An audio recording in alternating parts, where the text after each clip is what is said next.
Welcome guys, and in this video I'm going to show you how to plug power cells into generator in Wayetech mission in Lego Batman Dark Knight.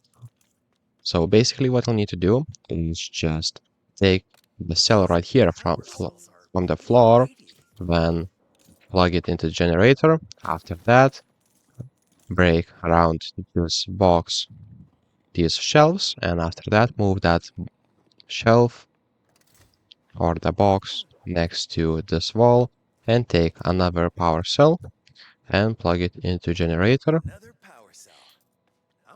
Okay, so now just bring to the generator, place it, and now you'll need to go right here around the corner, break some things and build the thing, and you will be able to get another power cell.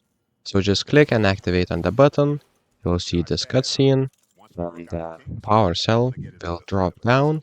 You'll be able to get that, just pick up and go to power cell generator and just plug it right here. So, if this video was helpful, please make sure to subscribe to Guide to Everything.